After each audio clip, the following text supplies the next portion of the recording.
Fala galera, sejam bem-vindos para mais uma aula de teatro do Culturando. E nessa aula vamos continuar explorando a história do teatro. E dessa vez vamos para o teatro moderno, o teatro contemporâneo. É um assunto bem extenso esse tema, tem muitas coisas que aconteceram nesse período. Então primeiro vou dar uma pincelada em algumas dessas características e aspectos e depois a gente em outros vídeos vamos nos aprofundando um pouco mais nessa história. Legal? Vamos começar então falando lá do início do século XIX com o naturalismo. O naturalismo foi um movimento artístico que foi fundamental para o teatro. Na verdade, foi um movimento muito forte dentro do teatro. E dentro desse movimento que ele tentava buscar uma atuação mais realista, na verdade criando uma segunda realidade, esse movimento tem uma figura muito importante no centro dela, que é uma pessoa conhecida como Stanislavski, Konstantin Stanislavski.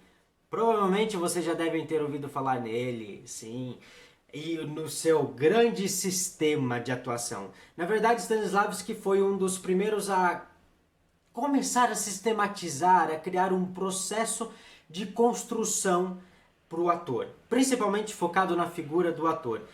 Para nós chegaram alguns livros dele, eu trouxe até aqui alguns para mostrar para vocês, que é A Preparação do Ator, que é um livro bem bacana, A Construção da Personagem e A Criação de um Papel.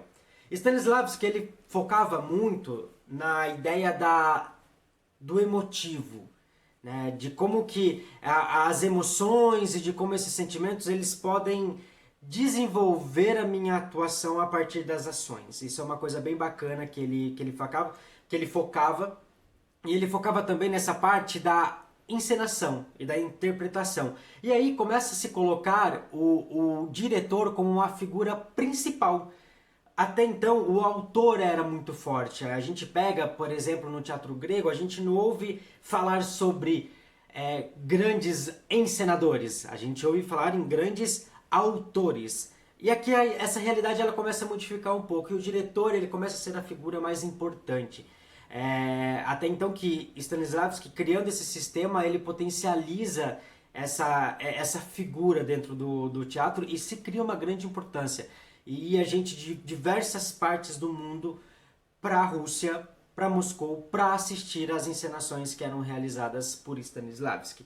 Então ele foi uma figura muito importante nessa história do teatro e até hoje são utilizados muita coisa dele, principalmente os métodos que ele criou, buscando essa estrutura do ator, essa busca interior das emoções e dos sentimentos que se expõe depois, né, fisicamente em cena.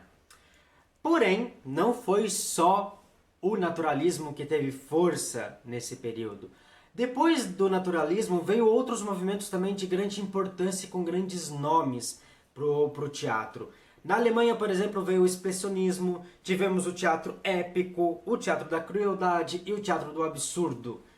Foram grandes movimentos nesse período com pessoas também de grande importância para o teatro e de grandes pesquisas que começam a ser relevantes para a nossa pesquisa enquanto ator. Né? E dentre elas podemos destacar aqui, por exemplo, Piscator e Brecht, que vem com o teatro épico.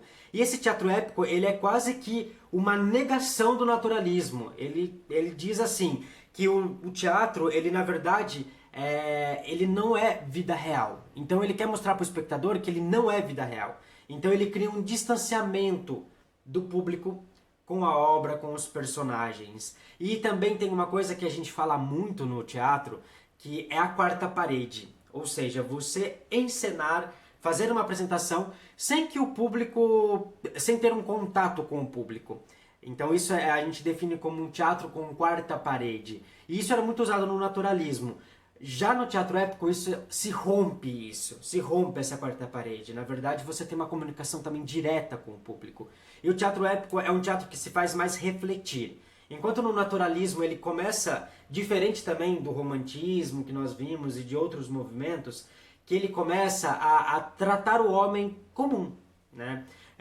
No naturalismo, por exemplo, um dos principais percursores dele como autor foi Anton Chekhov. que escreveu A Gaivota, que escreveu O Jardim das Cerejeiras, e ele mostrava muito esse universo mais humano, mais de um ser humano comum, né? Não de grandes heróis ou de deuses. Mostrava a vida do ser humano comum e principalmente a decadência da aristocracia, da burguesia russa. Então isso é legal ressaltar também do naturalismo. E aí vem Brecht, Piscator, e começa a romper com isso. E dizer, não, se a gente quer ver a vida normal, que olhamos para ela, não precisamos ir ao teatro para ver isso. Então eles começam a colocar outros elementos e desenvolver outras características a partir do teatro. E aí depois também vemos o teatro da crueldade, que o teatro da crueldade ele vem muito com Anthony Artaud. E ele começa já a buscar uma outra característica da encenação, uma outra realidade, né? E o teatro da crueldade ele recebe esse nome por um tema muito interessante, que ele começa a mostrar essa crueldade do ser humano, né? Ele começa a mostrar essa parte de, vamos dizer, do quanto o ser humano pode ser cruel, né? E passando por todos os seus sentidos e pela mente, pelo racional, né? Isso é uma coisa muito bacana do teatro também da crueldade, que ele foi muito cunhado por Antoine Artaud. Depois em outro vídeo a gente pode falar um pouquinho mais sobre esse universo que também é bem interessante. E o teatro do absurdo, que ele é muito forte a partir de uma peça do Alfred Jarry.